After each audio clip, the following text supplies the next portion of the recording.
particular in this class. I want to start off, for everybody that is taking the class, including our podcasters, I will need some information from everybody. And that information has to come to me by email. Email is the best way for me to communicate with people because it gives me a place to record things and to communicate with many people en masse. And so I hope that you have an email address, an email account you can use. Is that the case? Do you have an email account? Okay, good. All right, I'm going to try to put my document camera up here for you so that you can take a look at my... All right, can you see my hand on my syllabus here? Not yet? Now you can? Okay.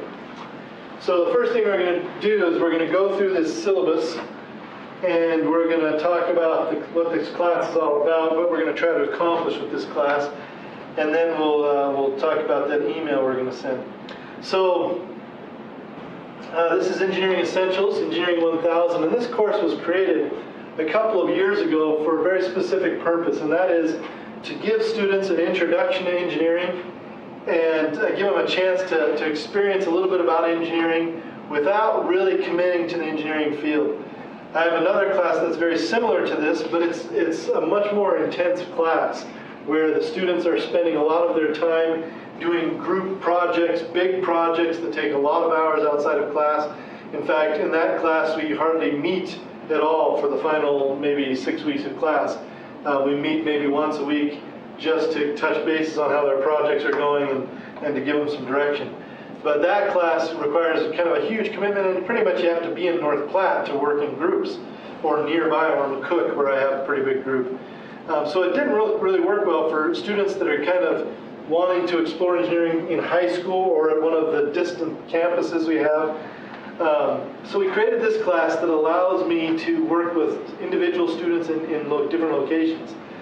And it's still a project-heavy course, except it's not quite as intense as far as the number of hours we put in to the projects, and the projects can all be done by individuals. And I will send you a project kit with all the materials and many of the tools, some of the tools. You will have to have access to some simple hand tools, hammers, wood glue, other simple things like that, maybe hobby knives or something. But I'm going to be sending you a big package of materials and the supplies for use during this class. So that is kind of what this class is about. It's about getting you some exposure to engineering and some experience with what it's all about. A little bit of background on me in engineering. I am actually not an engineer. I'm actually a physicist. I have a degree in atomic physics. But I did work in engineering when I was in college in particular, and I have a lot of experience around engineering because physics and engineering has a lot of crossover. And also my father worked in engineering quite a bit. He was also a physicist, but worked as an engineer for many, many years. My two older brothers are engineers. One of my younger brothers is an engineer. I've spent a lot of time around engineering. I have a lot of experience with it. I also grew up in a town that had about 50,000 engineers and scientists of different kinds in it, and it's just essentially been my entire life.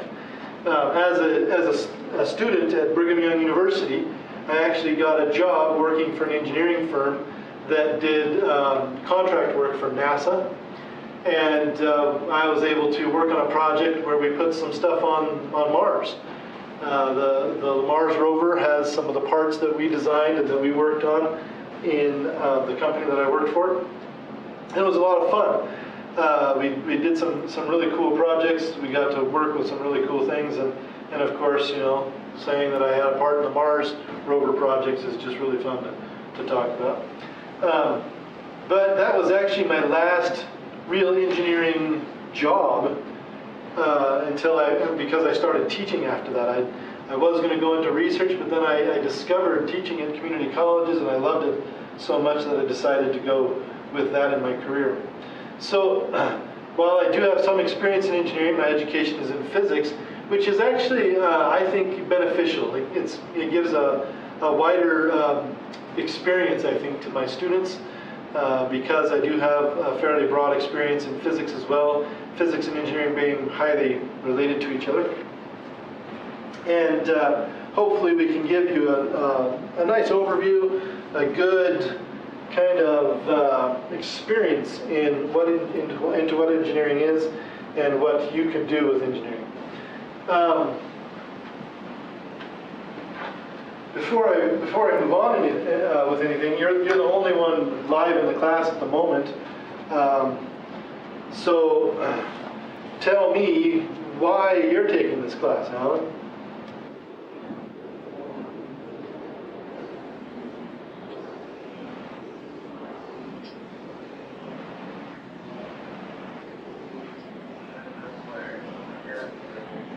Perfect.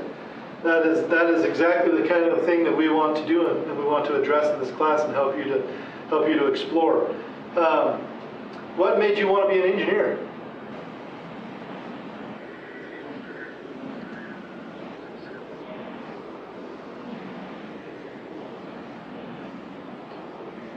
Okay. What kind of engineering does your dad do? Mechanical engineering. Okay. Does he work for a company in your town there somewhere? Or? Okay, good. Yeah, well, mechanical engineering is actually a really good field, and it's a very, very popular field in engineering because it's so applicable to so many different things. Mechanical engineers almost never have a hard time finding a job, and they also have a very good. There's also a very good market out there for high-paying jobs. So it's a great job. I think the last time I looked, and let's take a look again really quick. I think that out of the top 15 highest paying jobs with a bachelor's degree, I think something like 13 of them are engineering. So let's take a look at that. I've not looked at it recently, the past year or so.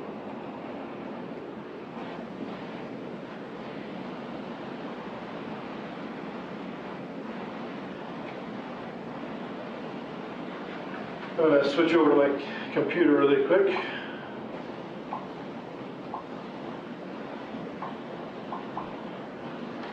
Let's see, 15 highest paying jobs with a bachelor's degree.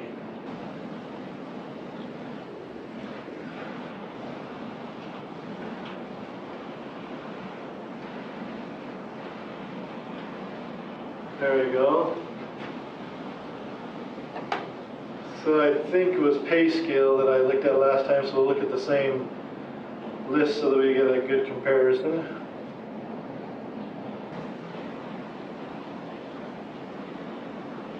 Wow, the internet's slow today.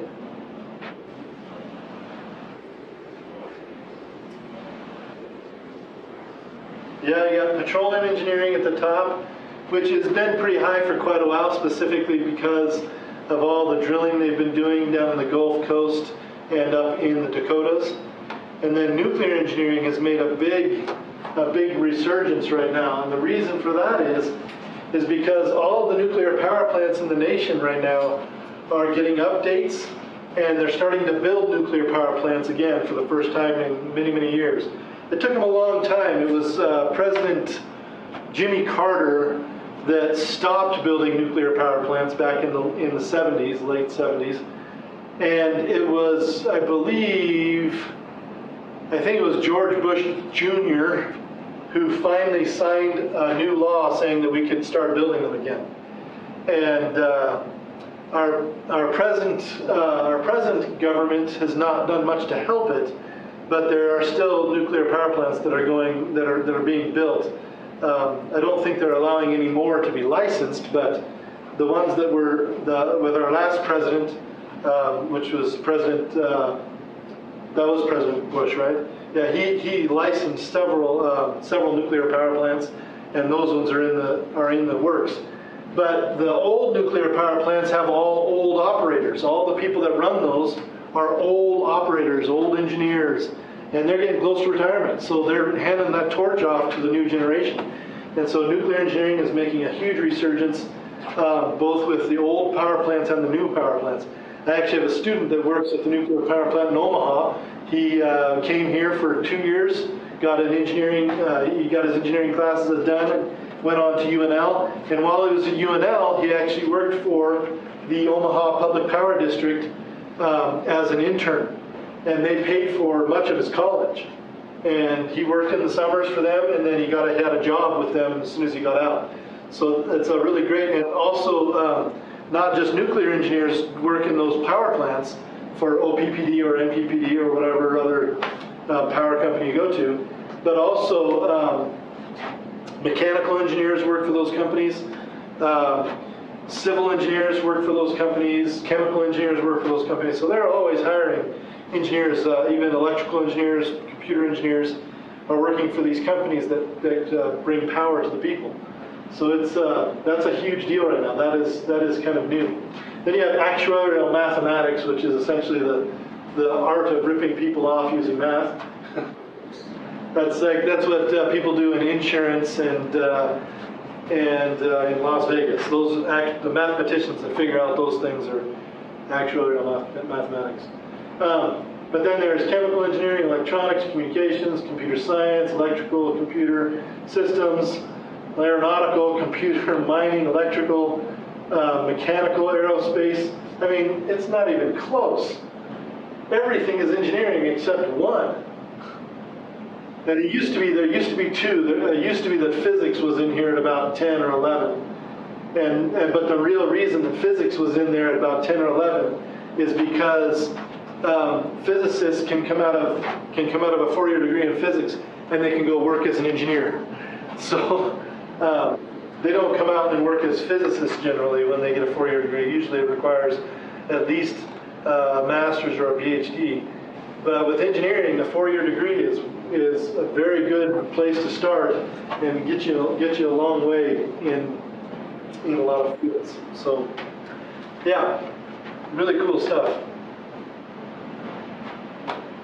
My brother actually works as a mechanical engineer, and he works for the Department of Defense, works for the Navy, and he actually does sonar research for submarines. He can't tell me much more about that than he does, but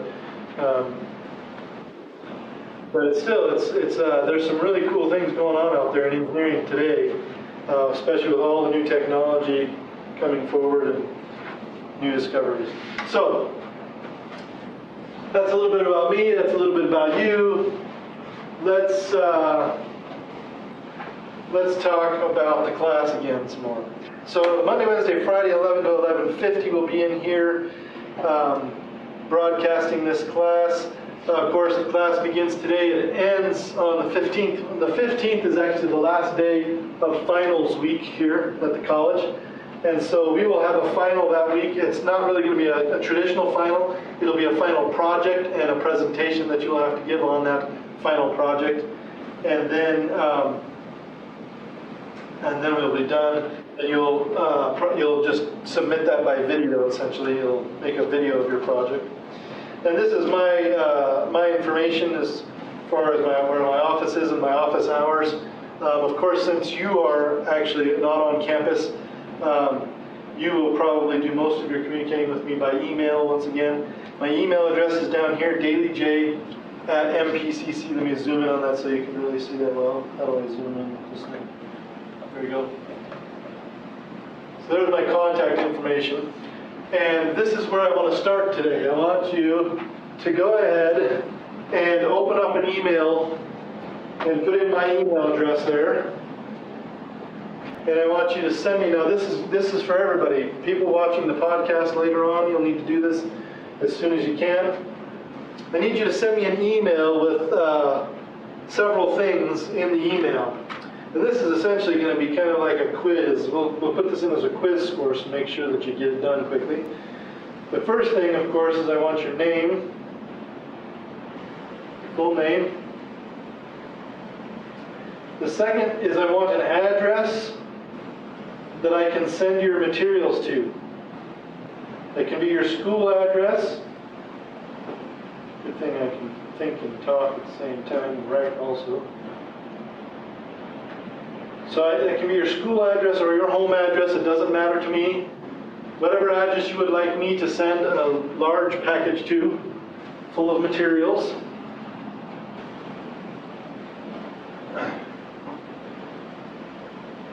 Number 3, I want you to tell me why engineering. I want you to answer this question. Why engineering? Why are you interested in engineering? What about it intrigues you? I want this in 50 words or less. So in less than 50 words.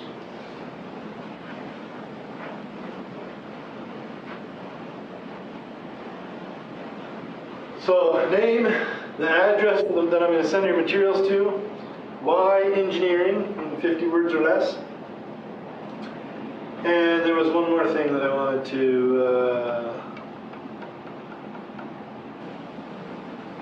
can't remember. If I remember it all, add it to it later. We'll leave it at that for now. So, you don't necessarily have to complete that email right now, but before too long, within the next hour or two, I'd like you to complete that email and send it to me. For now, we'll go over the rest of our syllabus so that we can be done with this and say we did it.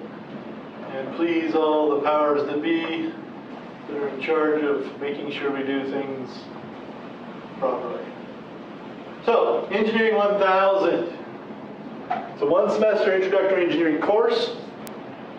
For students considering engineering as a career, we're going to have an overview of the major engineering fields and subdivisions in those fields. And that's what we'll spend our first week or two doing, is essentially studying what engineering is all about. What we do in engineering, the kinds of people that are in engineering. But we'll also talk about what is required of students in engineering, because it is a difficult field. There is probably in college, in a 4-year degree, there is no, I would lay it down as a bet that there is no more difficult degree than engineering. It's difficult not only in the time that is required and in the number of classes that are required, but the level of courses that are required. A freshman in engineering usually starts at the 300 level math courses in the math department. So they're taking classes with math majors who are juniors. And that's how I started. I started at 300 level in math.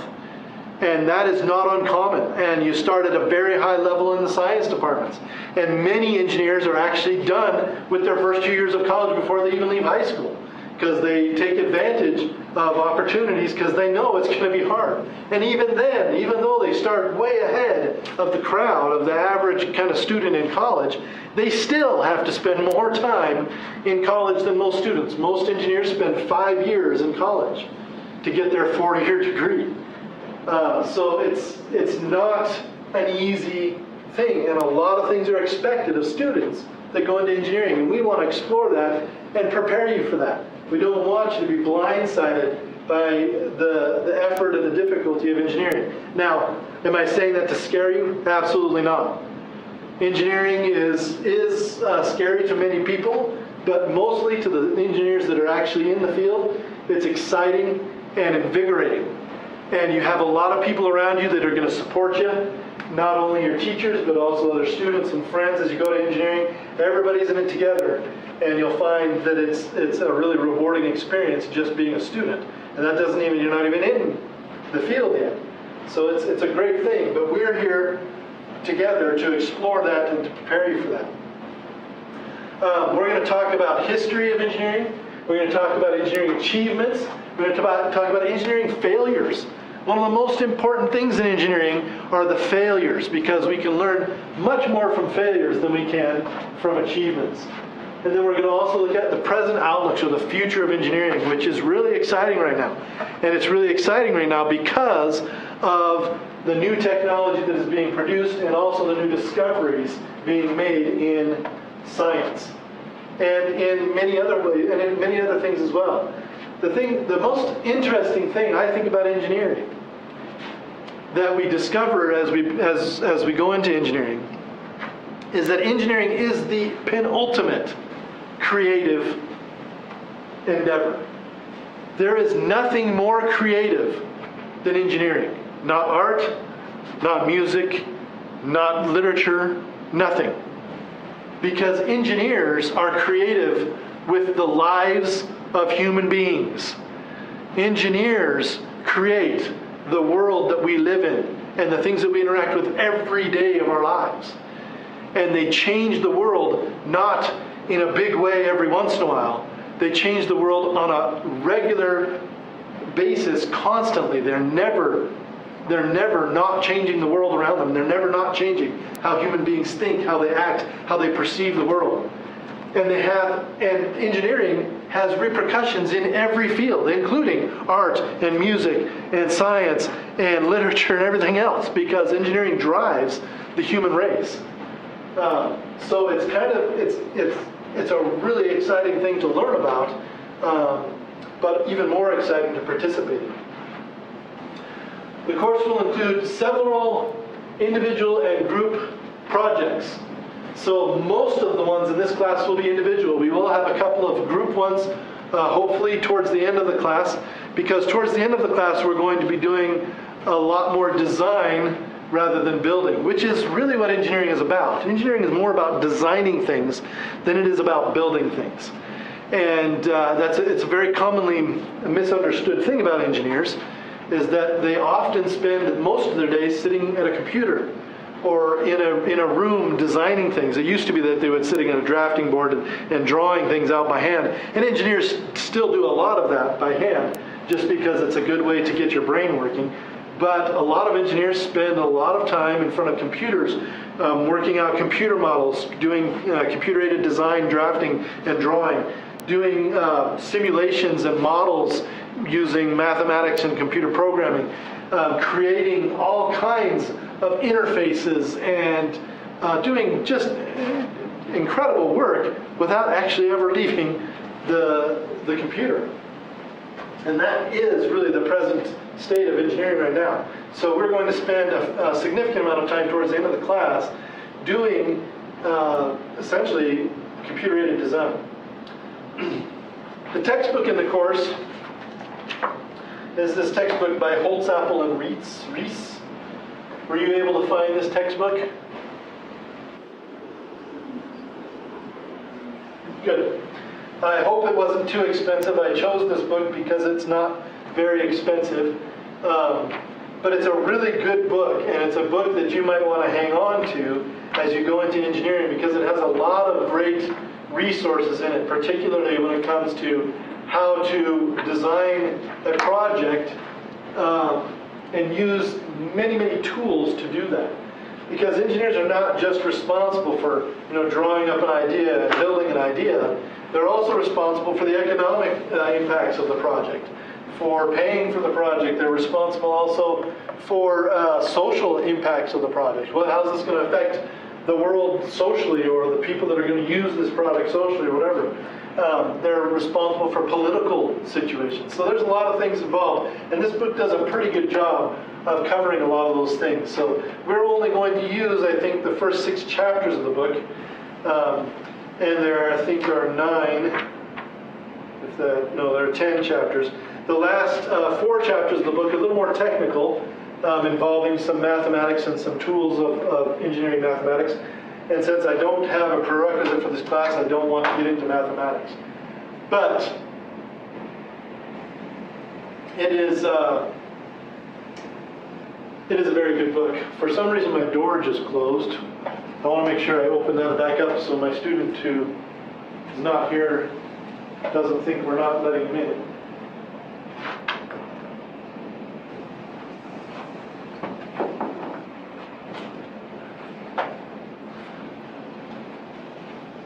I had the same thing happen last year, where I had a student sign up in North Platte who didn't come to the class in North Platte, so I'm hoping that he actually will come eventually. Okay, so go ahead. I think right now I have 5 signed up for the class at the moment. So it's not a huge class, but it's not terribly small either. I've had smaller classes. But you have to understand also that engineering is not a hugely popular thing to go into in college right now. One of the reasons for that is that there are just not very many students that are prepared for engineering. They're not far enough along in mathematics, they're not far enough along in science. There are also just a lot of people that don't want to work hard in college. They want to go to college and do something very easy and get out very quickly and then go find a job. And that's really one of the big problems we have in America right now, is that we have a lot of people with college degrees coming out of college with degrees that are not really very marketable. And there's nothing wrong with studying something that's not good for finding a job. Personally, I think you study whatever you want to study in college. But if the reason you are going to college is to find a job, then you can't really do it much better than engineering, as you can see from the highest paying bachelor's degrees list that we saw. And also just the sheer number of jobs available for engineers. Very few engineers go without a job. But we just have so many people out there that are just not willing to put in the effort. They just want things handed to them. And so we very rarely see many more than a dozen students interested in engineering in our entire area. We have 18 counties in our area, and I do believe that you're actually not in our area, but your area is not much different. All the areas of Nebraska get very few students interested in engineering. So and it's true all over the nation in the United States right now. Very few engineers from America in general go to college. However, we're getting a lot more engineers from China, a lot more engineering students from India, a lot more engineering students from Pakistan, from Russia. So there's still lots of students out there, and you'll meet them when you go to college. You'll have a very international experience in college, very likely. But it's kind of sad that there aren't as many Americans out there, I think. But I think you're definitely going in a good direction. So yeah, it's not uncommon. What's really uncommon is to find a woman in engineering, and we're trying to fix that. We're trying to encourage more women to go into engineering, because they can bring a lot to the discipline. Okay, so we got our book. Essentially how we're going to go do this class, we're going to look at a lot of things online. We're going to look at a lot of online resources, some online demonstrations of things. We're going to look at we're going to watch a fair amount of online video together and talk about it. I have a pretty interactive way of looking at these things online that hopefully will get everybody kind of interested in participating as much as they can, even the podcasters, hopefully. But mostly, since it is this class that's distance learning and podcasting, we're going to have to just kind of do the best we can to get communication going between the groups. This will include probably a few quizzes every time we meet, maybe a couple of quizzes. I'm going to try to fit in a couple of quizzes each time we meet, so that students that are in the podcast session will also be able to give their voice, and we can bring that into the classroom somehow. So you can see there that in our course requirements, that it says quizzes are given at the start of class each day, but I may also do them during the class each day. If you're going to miss a class, then you can always watch the podcast and do the quiz later, and that's fine, even if you're a DL student. We will have some homework, and if I go to the end of my, I remember now the other thing that I was going to do with the quiz, but it doesn't matter. I'm going to send you each a copy of the syllabus when I get your quiz, so that you'll have this to reference. But at the end of my syllabus here, I have my schedule. And I'll zoom in on this a little bit. You can see here we've got a few columns. The first column is the date of class. So today, of course, is Monday 8/22. There's the date. And then it has a reading assignment. There's no reading assignment for this one.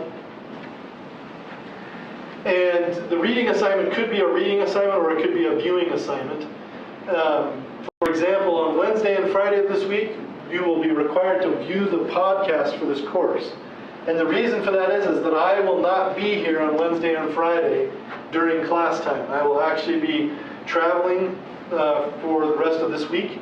So all of the classes for the rest of this week will be podcasts. So don't try to connect or wait for me to connect. Wednesday or Friday this week.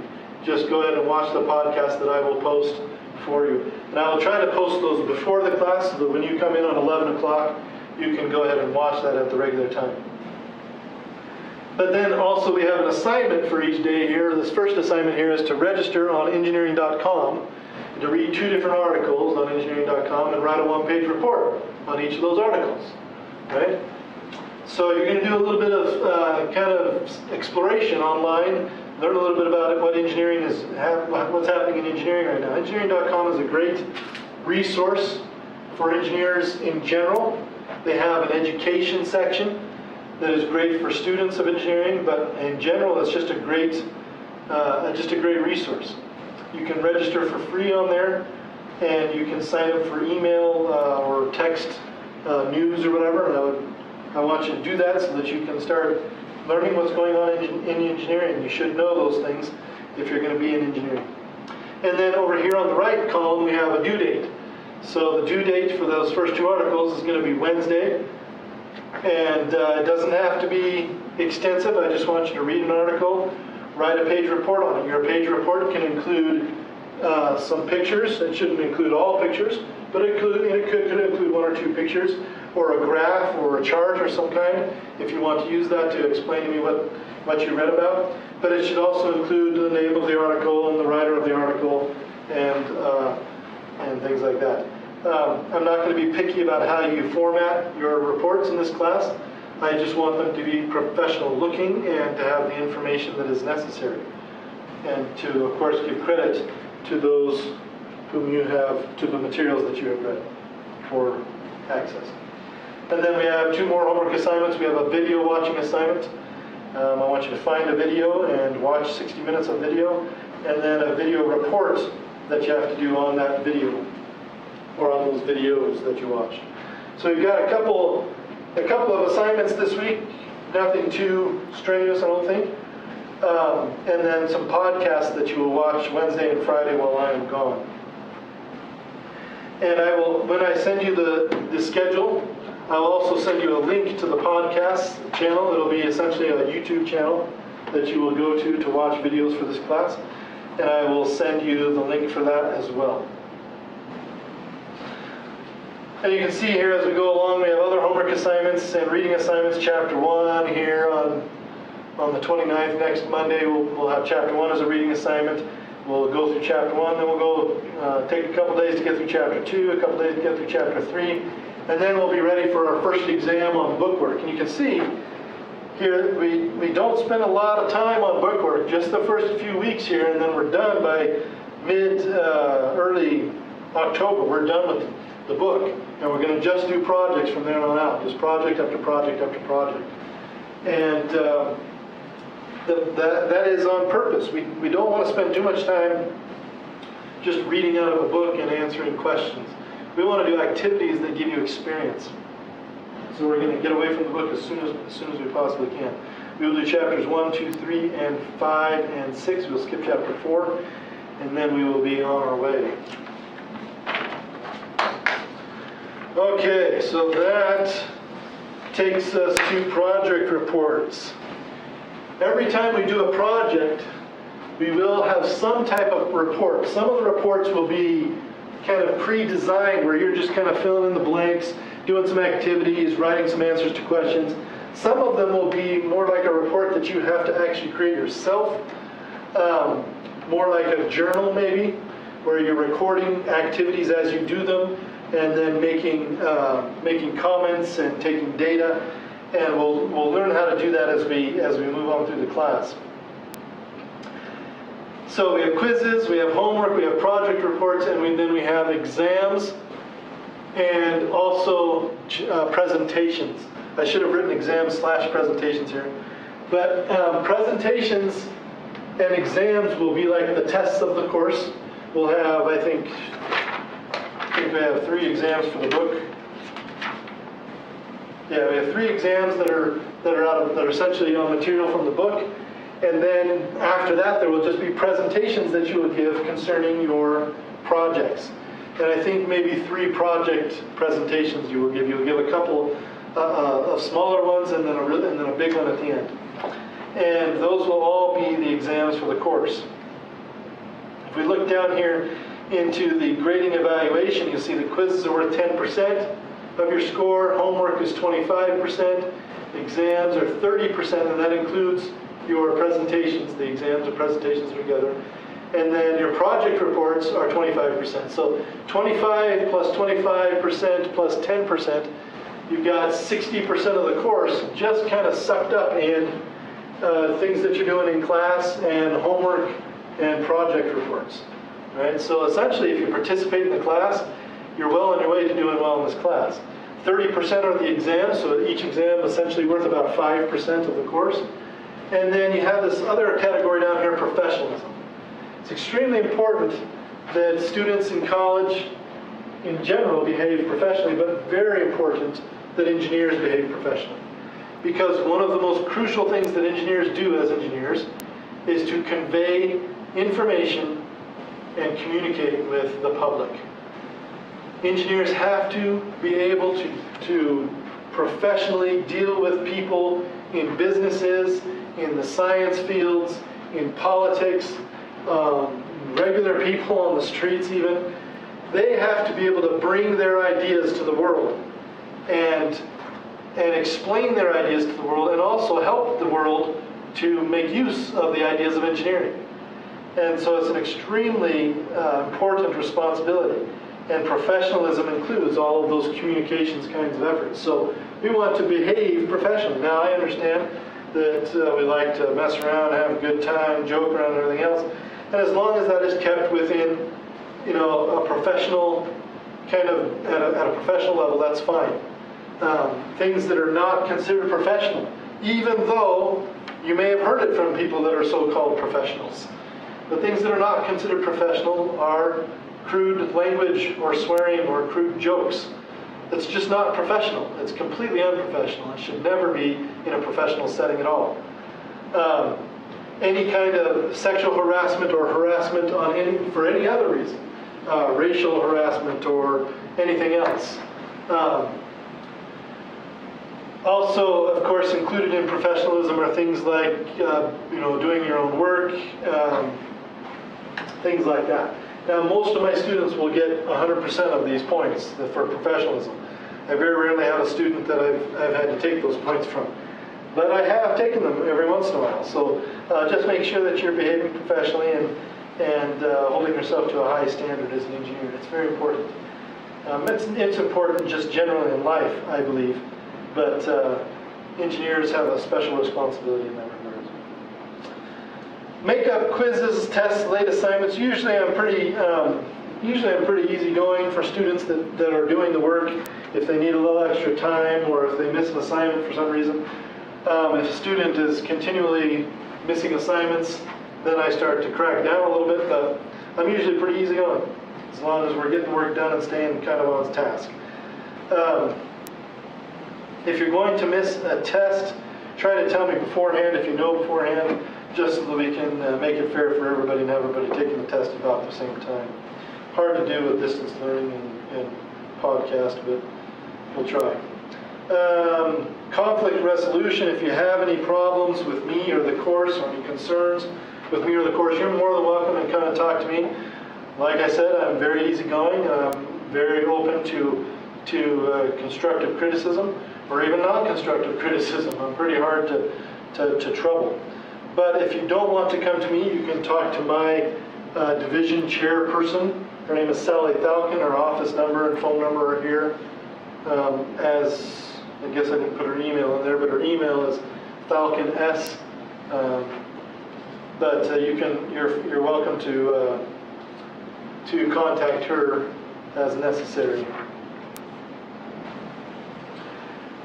She will not in general convey to me any names of students that come and talk to her. So you can consider that kind of a meeting pretty private. Withdraw from class procedure. Of course, if you feel like you need to withdraw from this class, you should talk to the people in the registration or the front office. But I would recommend that you come and talk to me first if you're struggling in this class. At any point, tomorrow if you think you're struggling, or the very last day or whatever. Come talk to me and I can help you. I still remember my very first year teaching here. A student came to me so scared that she was going to fail this math class. And I talked her into staying in the class and meeting with me every other day and working on things. And after the first 2 or 3 weeks of doing that, she was doing very well, ended up with an A in the class, one of the best scores in the class. I am willing to work with students, and usually students are very capable of getting through just about any class they sign up for. So please come to me if you have any trouble with the class so that I can help you out with it. Of course, we have our FERPA, Family Educational Rights Privacy Act. Essentially what it says is we're going to try to keep your information private. So if you have any concerns with that, please contact me, or you can talk to, actually this is not the FERPA statement. This is the wrong statement in here. The statement I have in here is actually the same one as the students with disabilities. But anyway, I can get you the information for FERPA, but really what it says is we're going to try to keep your information private. If you have any concerns with that, you can contact me and I can try to fix that, or again, you can talk to Sally Falcon and she can address that with me. But I'm usually pretty good at keeping information for students pretty private. Students with disabilities, of course, is our anti-discrimination statement. We don't want to discriminate against students that have any particular kind of special needs. So the only thing that we need to warn you about is that if you want to have some kind of accommodation for a special need, then you need to self-report that. And if you've already self-reported to your high school, then have them, I think that they can maybe report to the college. If not, they might have you fill out a statement and self-report to the college. And then we can provide for you whatever accommodations we have available for you. But there are also some phone numbers of people in here. I would recommend any of them, really. Chris Turner at North Platte South Campus is where I'm at, and he would have the most access to me. He's very good, so if you contact him, he can help you with any kind of accommodations you may need. And that just about covers it.